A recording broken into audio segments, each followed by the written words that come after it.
Un seul jour. Alléluia. Un seul jour, le Seigneur les a visités. Je ne sais pas combien d'années tu es passé dans les problèmes que tu as. Peut-être que tu pries pour la délivrance. Tu pries pour la croissance spirituelle. Tu pries pour avoir un enfant. Tu pries pour la guérison. Il y a quelque chose qui te prend du temps. Amen. Et tu pries, ça ne marche pas. Tu essaies de mettre en pratique les principes de Dieu, ça ne marche pas. Pourquoi? Le jour même n'est pas encore arrivé. Alléluia. Quand le jour arrivera, ça sera facile. Alléluia. Moi, j'ai donné ma vie à Jésus à la fin de 1993. En 1997, j'étais au Congo. Amen. J'étais à Lubumbashi.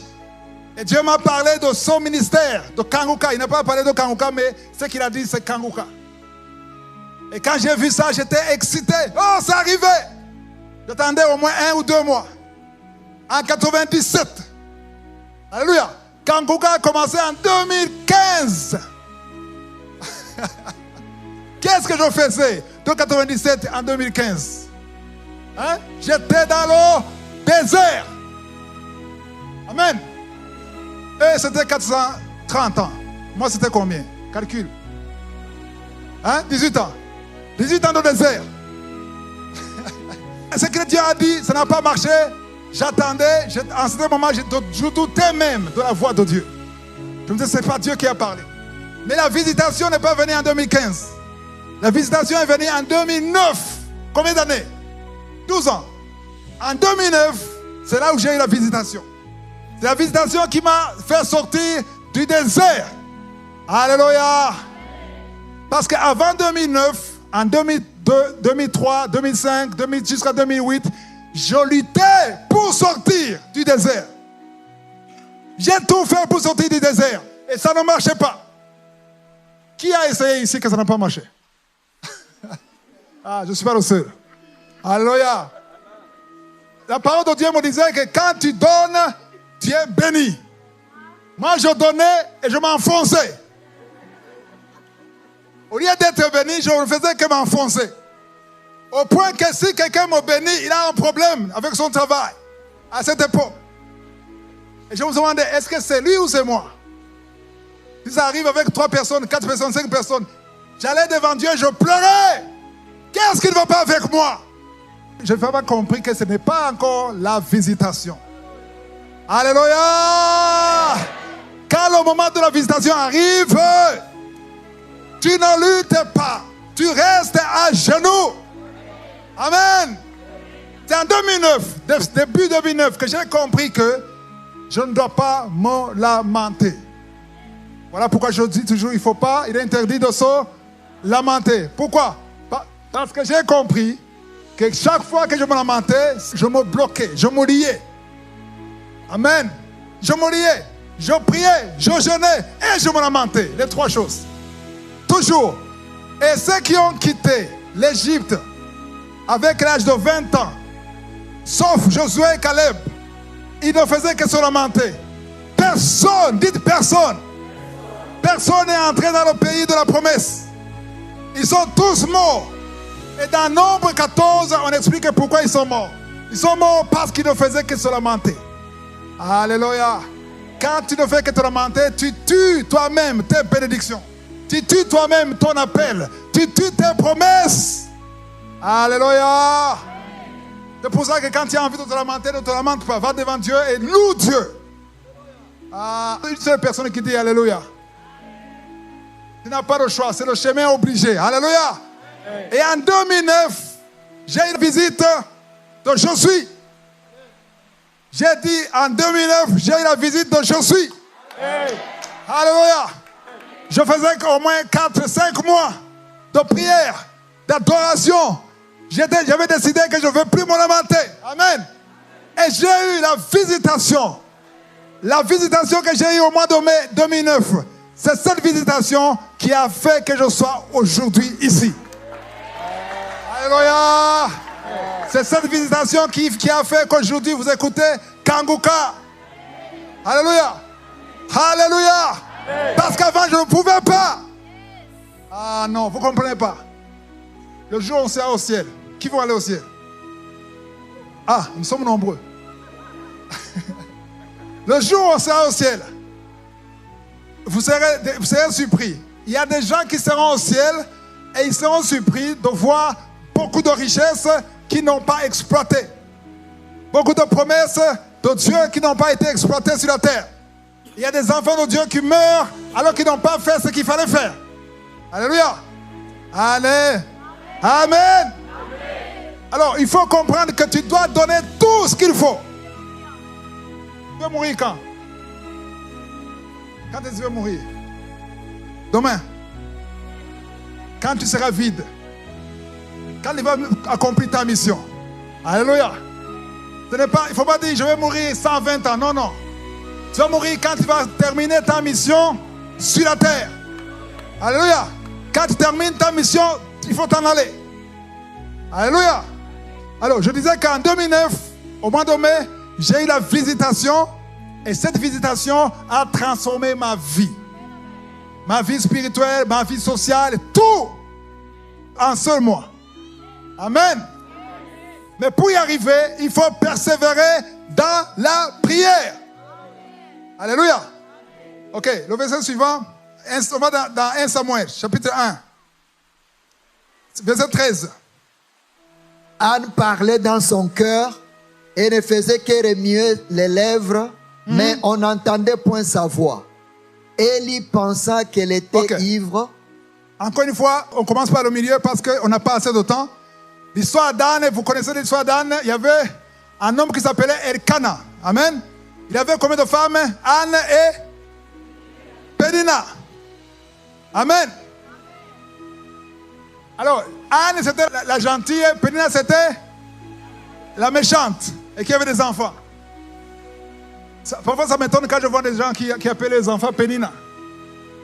Je dis, mais c'est un nom biblique. Il faut savoir qui est Pénina. Alléluia. Alors, Anne, Elkana aimait plus Anne que Pénina. Mais Anne avait des enfants et Pénina était stérile. Qui? Ah, qui était stérile? Ah, c'est ça, vous êtes éveillé. Anne était stérile, Pénina avait des enfants. Ah, Pénina se moquait d'Anne. Et Anne, elle a fait une bonne chose. Amen. Elle a décidé d'aller devant Dieu. Dans le temple de Dieu. S'il faut pleurer, il a décidé d'aller pleurer devant Dieu. Alléluia. Où est-ce que tu pleures? Ton voisin, sur WhatsApp, sur statut, avec des emojis, avec des larmes. Pourquoi tu fais ça? Va devant Dieu. Non, moi je te dis, ce ne sont pas les païens seulement qui font ça. Les enfants de Dieu sur Facebook, je ne me sens pas bien. Tu veux qu'ils fassent quoi? Et ils commentent hypocritement courage. Mais en réalité, pleure devant Dieu. Parce que c'est lui qui est la solution à ton problème. Alléluia. Elle est allée devant Dieu, devant la présence de Dieu. Alors Anne parlait dans son cœur, même pas à haute voix. Elle faisait remuer les lèvres. Mais on n'entendait point sa voix. Élie, le sacrificateur, il pensait qu'elle était comment? Ivre. Il ne comprenait pas. Verset 14. Et il lui dit, jusqu'à quand seras-tu dans l'ivresse? Jusqu'à quand tu seras ivre? Fais passer ton vin. Continue. 15. Anne répondit, non mon Seigneur, je suis une femme qui souffre en son cœur et je n'ai bu ni vin ni boisson enivrante, mais je répandais mon âme devant l'Éternel. Je répandais mon âme devant l'Éternel. Répands ton âme devant l'Éternel. Parle à Jésus. Parle à Dieu de tes problèmes. Alléluia. Verset 16. 16. Ne prends pas la servante pour une femme pervertie, car c'est l'excès de ma douleur et de mon chagrin qui m'a fait parler jusqu'à présent. Donc cette femme, elle était découragée, elle souffrait. Amen.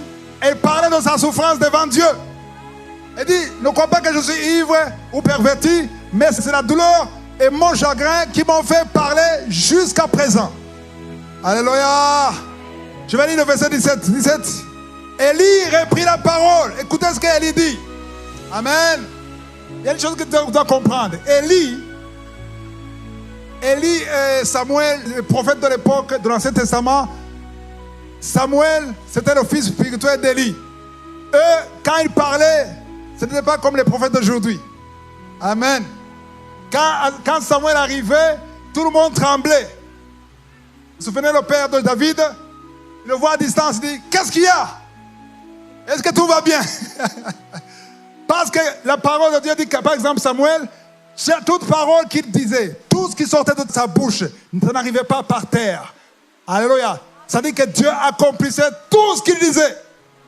Et Élie a dit, va en paix.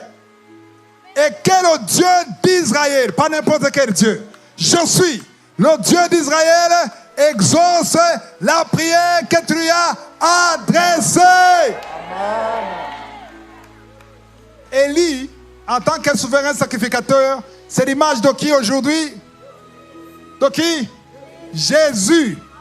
Yeshua. Alléluia. Élie, c'est l'image du souverain sacrificateur qui est Jésus aujourd'hui. Amen. Et dans Hébreux 7, 25, la parole de Dieu dit que Jésus, le souverain sacrificateur, il est constamment dans la présence de Dieu et il intercède pour les saints.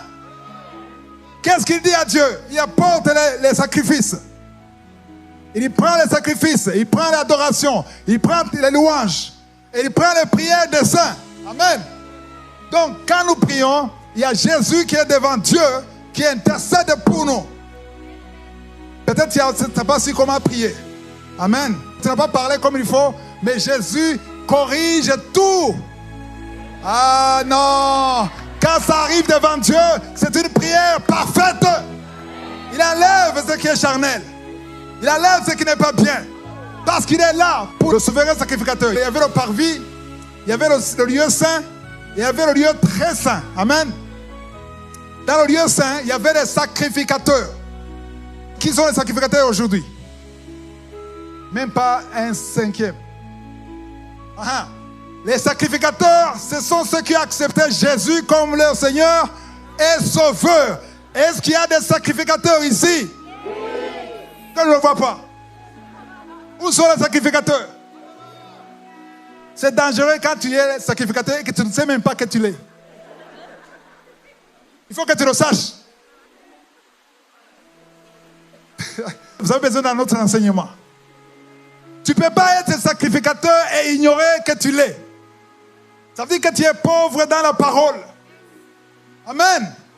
Il a fait de nous un royaume de sacrificateurs. Nous sommes des sacrificateurs. Amen. Est-ce qu'il y a un souverain sacrificateur ici? J'attendais que les pasteurs fassent ça. Le souverain sacrificateur, c'est qui? Ce ne sont pas les pasteurs, c'est Jésus. Alléluia. Alors, dans le lieu saint, il y avait les sacrificateurs qui prenaient le sacrifice du peuple d'Israël. Ils prenaient le sang du bélier, des vaches, et ils donnaient à qui? À une seule personne qui avait le droit d'entrer dans le lieu très saint. Et c'est Jésus. Amen. Aujourd'hui, c'est Jésus. Mais à l'époque, c'était Élie ou Samuel ou un souverain sacrificateur. Et c'est le seul qui avait le droit d'entrer dans le lieu très saint. Amen. Aujourd'hui, quand nous prions au nom de Jésus. Parce que toute prière qui ne vient pas au nom de Jésus n'entrera pas dans la présence de Dieu. C'est pour ça qu'il faut prier dans le nom de Jésus. Parce que c'est lui qui a l'accès. Et on entre à travers lui. Amen. Alors, verset 17. Va en paix et que le Dieu d'Israël exauce la prière que tu lui as adressée. Ça veut dire quoi? Quand Élie te dit ça, alors, je veux voir ceux qui sont ici. Tu as de prier pour quelque chose. Ça fait des semaines que tu pries, que tu jeûnes. Amen. Et il y a Jésus qui se montre à toi. Le vrai Jésus. Il se montre à toi. Il te dit, va, ta prière. Amen. Est exaucée. Qu'est-ce que tu ferais? Encore. Marc 11, 24. Marc chapitre 11, 24. Tout ce que vous demanderez en priant, croyez que vous l'avez reçu et vous le verrez s'accomplir. Amen. C'est-à-dire que tu demandes une chose dans la prière au nom de Jésus. Si cette chose est conforme à la volonté de Dieu, tu ne l'auras pas. Tu n'auras pas la chose. Tu as déjà eu la chose. Tu as déjà eu. On dit, croyez que vous l'avez. Vous l'avez passé. Vous avez déjà la chose. Amen. Parce que Ésaïe 61, verset 24, il a dit, avant que vous ouvrez la bouche, il a déjà exaucé. Il attend seulement que vous priez. Mais vous verrez la chose s'accomplir. Amen. On retourne dans 1 Samuel chapitre 1, verset 18. Amen. On dit que ta servante trouve grâce à tes yeux. Et cette femme s'en alla. Quand il a dit que Dieu exauce ta prière, elle connaissait qui est Élie et savait qu'elle était exaucée. Alléluia. Et quand elle était exaucée, il a dit que ta servante trouve grâce à tes yeux. Et cette femme s'en alla. Elle mangea. Ça veut dire, elle ne mangeait pas, elle jeûnait. Elle mangea et son visage complété. Son visage. Waouh, pourquoi? Est-ce qu'elle était déjà enceinte? Il y avait un bébé dans son ventre. Mais elle avait la foi. Amen. Il n'y avait pas encore de sperme, mais le visage, hey, j'ai déjà eu. Alléluia. Le problème, c'est que tu jeûnes 40 jours. Après 40 jours, le visage est toujours frustré. Parce que si tu as l'assurance, tu marches comme quelqu'un qui est exaucé. Parce que Dieu a dit oui. Il y a des gens qui prient, même quand Dieu leur parle, dans un songe ou une vision. Ils disent, Seigneur, je vais d'abord voir ça. Tu ne marches pas à la vue. Mais son visage n'était plus le même. Alléluia. Pourquoi? Parce qu'il a été visité. Amen. On va lire le verset 19. Ils s'élevèrent de bon matin et après s'être prosternés devant l'Éternel, ils s'en retournèrent et revinrent dans leur maison à Rama.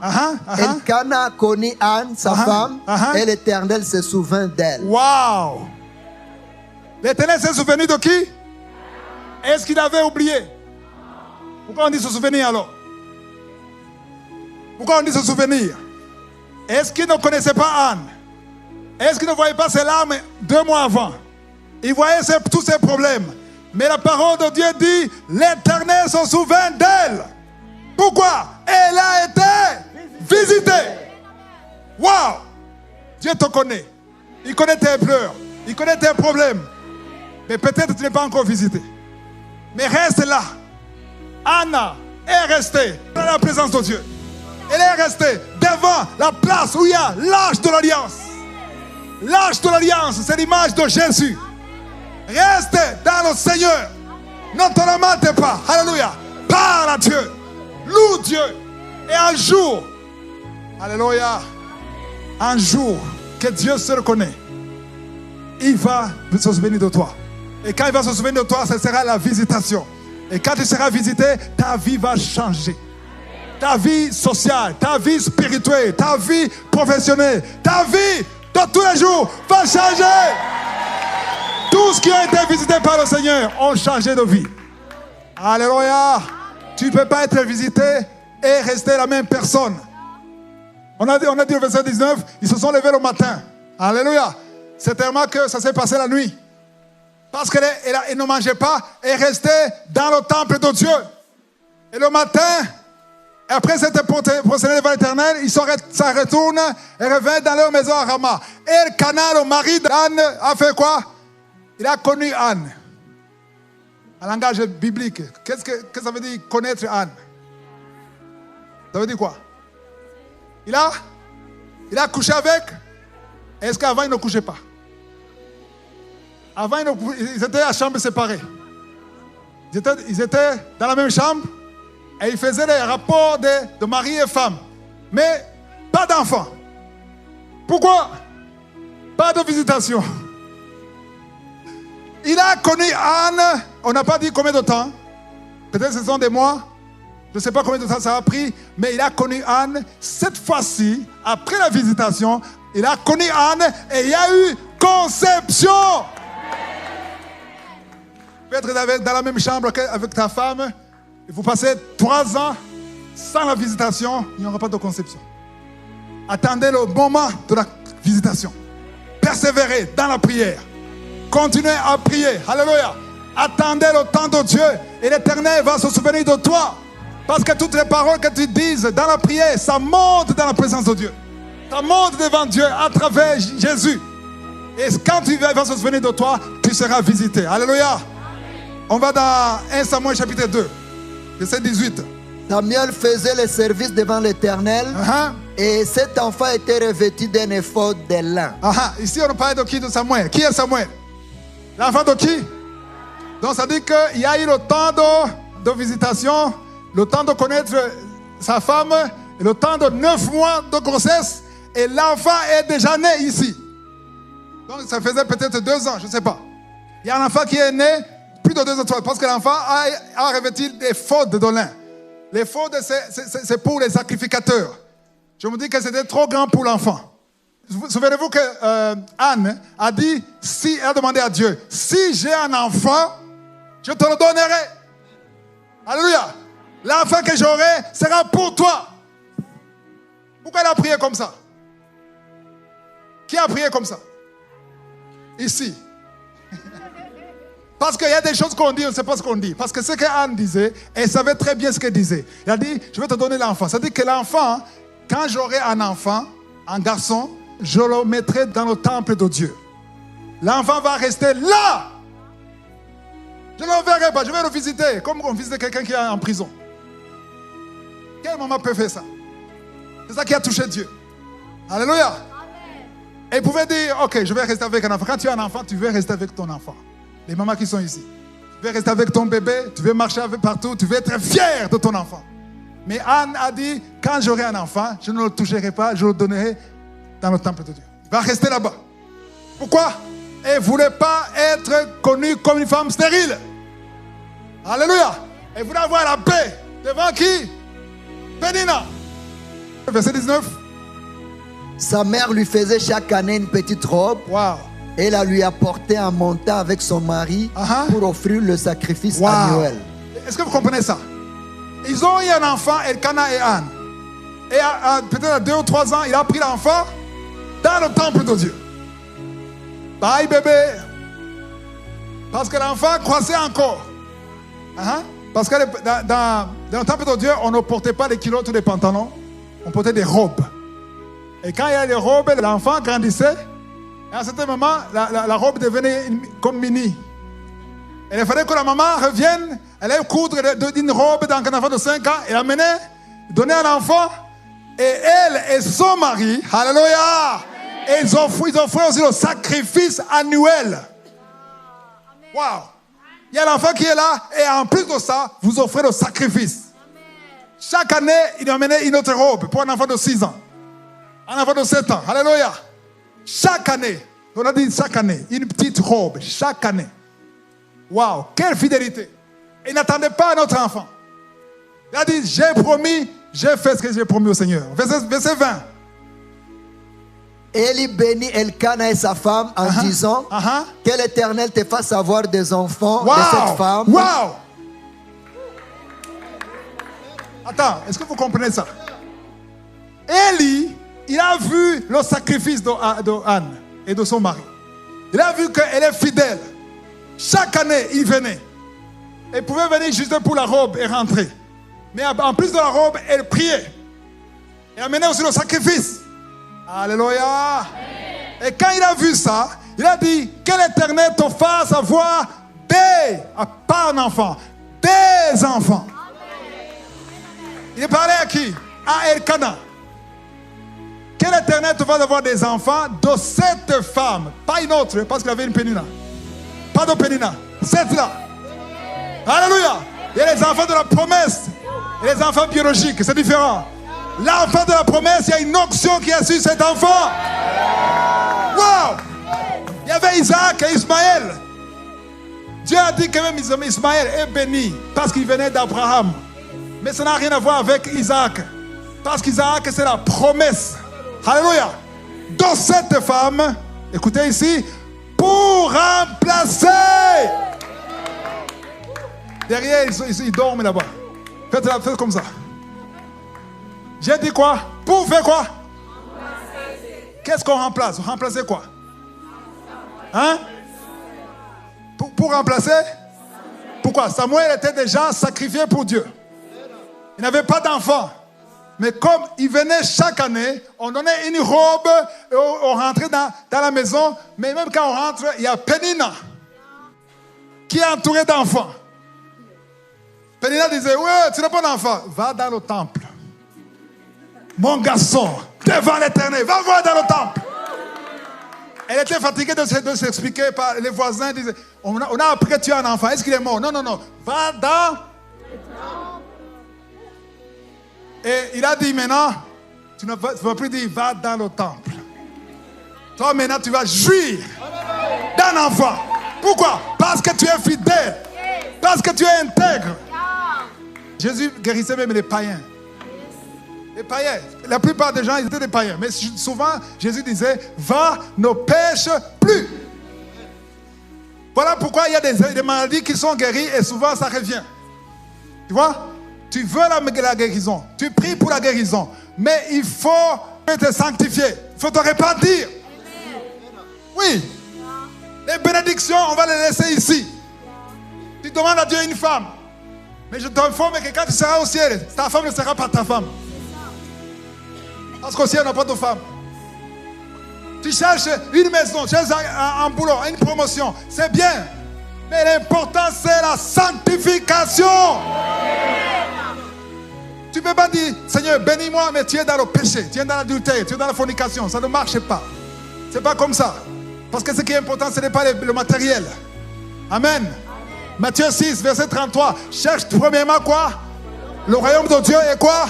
Sa justice. Amen. Et toutes ces choses vont te suivre. Amen. Amen. Vous ne voulez pas que je parle de sanctification? Vous ne voulez pas? Parce que notre Dieu est saint. Jésus a dit, soyez saints comme votre Père. Alléluia. Amen. Alléluia. Amen. Quand tu sens quelque chose qui te condamne, mets-toi à genoux et répands-toi. Amen. Amen. Amen.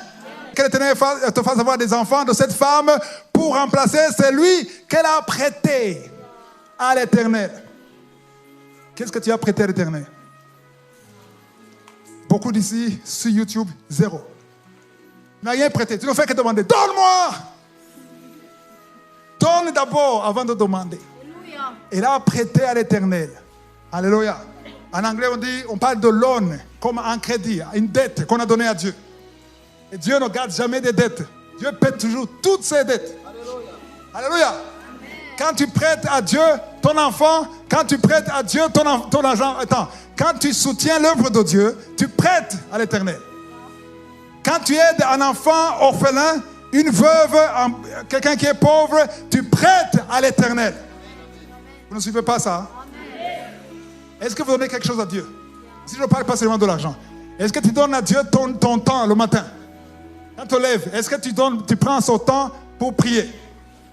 Est-ce que tu as déjà donné quelque chose de valeur qui t'appartient à Dieu? Pose-toi la question. Tout ce que tu donnes à Dieu, il faut comprendre que tout ce que tu donnes à Dieu, il sait comment il va remplacer la chose que tu lui as donnée. Parce qu'il a donné qui? Il a donné son fils Samuel, mais Dieu a donné quoi? Que l'Éternel te fasse avoir, pas seulement un enfant, des enfants. Pourquoi des enfants? Parce que la loi de la nature que Dieu a créée lui-même, chaque semence ne peut pas revenir avec une seule graine. Chaque semence doit se multiplier selon le principe de Dieu. Amen. Alléluia. Donc tu as donné un enfant, et là où il y a le vide, là où il y a une chambre qui était réservée à ton enfant, cette chambre est vide. Je vais remplacer ce vide parce que tu l'as donné à Dieu. Et ils s'en retournent chez eux. Verset 21.